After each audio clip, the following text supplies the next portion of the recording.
Hello viewers, আসসালামু আলাইকুম। সবাই কেমন আছেন? আশা করছি সবাই ভালো আছেন এবং সুস্থ আছেন। আবারও চলে এলাম আপনাদের মাঝে নতুন আরো একটি টিউটোরিয়াল ভিডিও নিয়ে, যেটি সাধারণত আমরা যারা প্রশ্ন করি তাদের জন্য খুবই গুরুত্বপূর্ণ।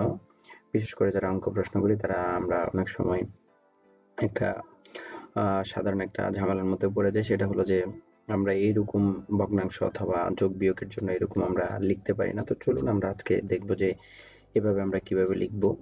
ভগ্নাংশ অথবা যোগ বিয়োগের ক্ষেত্রে উপরে নিচে আমরা কিভাবে লিখব সেই ভিডিওটি আজকে আমরা দেখব। তো চলুন কথা না বাড়িয়ে আমরা শুরু করি। প্রথমে আমরা আলাদা একটা ট্যাব নিয়ে নিলাম। নেওয়ার পরে দেখুন এখানে আমি দিয়ে দিলাম ক দিয়ে আমি একটা অপশন দিলাম। এরপরে যে আমি ইনসার্ট মেনুতে যাব। ইনসার্ট মেনুতে যাওয়ার পরে দেখুন এখানে ইকুয়েশন লেখা আছে। ইকুয়েশনে ক্লিক করব। তো আমরা যেহেতু প্রথমে ভগ্নাংশ দেখব, তখন এই যে দেখেন ফ্র্যাকশন আমরা ক্লিক করার সাথে সাথে উপর নিচে ভগ্নাংশ দেওয়ার জন্য এই যে একটা অপশন আছে, এটাতে ক্লিক করব, বা নানান ধরনের অপশন আছে এখানে। তো আমি যেহেতু উপর নিচে করব, তো আমার এটার প্রয়োজন। তো আমি কি করলাম, এখান থেকে প্রথমে আমি 10 উপরে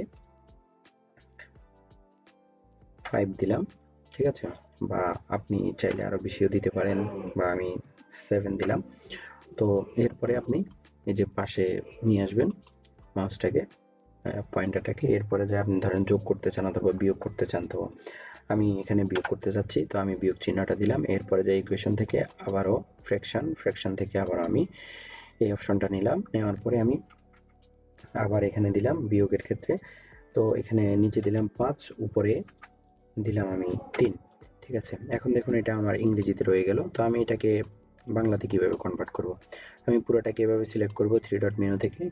সিলেক্ট করার পরে দেখুন আমার এখানে এবিসি ডিজাইনে এবিসি টেক্সট একটা অপশন আছে। প্রথমে এই এবিসি টেক্সটে ক্লিক করব। এবিসি টেক্সটে ক্লিক করার পরে দেখুন এরপরে হোম বাটনে যাব। হোম বাটনে যাওয়ার পরে এখান থেকে আমি ছোটনিয়াম যেটা করে দেব, ছোটনিয়াম যে ফ্রন্ট করে দিলে সাথে সাথে কিন্তু আমার এটি বাংলায় কনভার্ট হয়ে যাবে। তো এর মধ্যে আমি যদি চাই যে এটাকে উপরে নিচে যোগ বিয়োগের আকারে করব, তখন আমি আরেকটা অপশন নিলাম। অপশন নেওয়ার পরে আবার আমি ইনসার্ট মেনুতে যাব। ইনসার্ট মেনুতে যাওয়ার পরে আবার ইকুয়েশনে ক্লিক করব। ইকুয়েশনে ক্লিক করার পরে দেখুন আমার এখানে অনেকগুলো অপশন আছে। তার মধ্যে আমি অ্যাসেন্ট যে জিনিসটা আছে, অ্যাসেন্টে আমি ক্লিক করব। অ্যাসেন্টে ক্লিক করার পরে দেখুন অনেকগুলো অপশন। এখান থেকে যেহেতু আমি উপর নিচে যোগ বিয়োগ অথবা গুণ করব, তো আমার জন্য এই অপশনটা প্রয়োজন। আমি এই অপশনে প্রথমে কি করব, যে ধরেন আমি গুণ করতেছি, বা আমি এখানে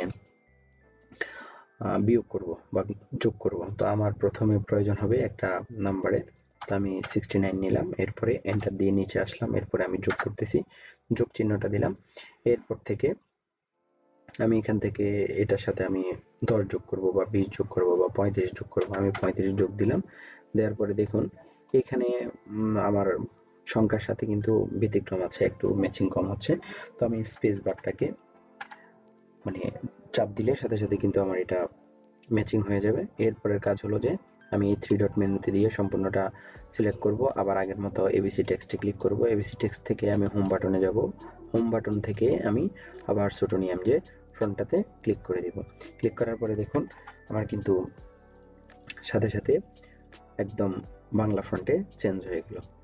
তো ধন্যবাদ, সবাই ভালো থাকবেন। আজকের ভিডিও এই পর্যন্ত। আগামীকালকে আবার দেখা হবে নতুন আরো একটি টিউটোরিয়াল ভিডিও নিয়ে। তো যাওয়ার আগে সবাইকে বলবো আমার চ্যানেলটি সাবস্ক্রাইব করবেন এবং প্রতিটি ভিডিওতে লাইক এবং কমেন্ট করবেন। ধন্যবাদ। আসসালামু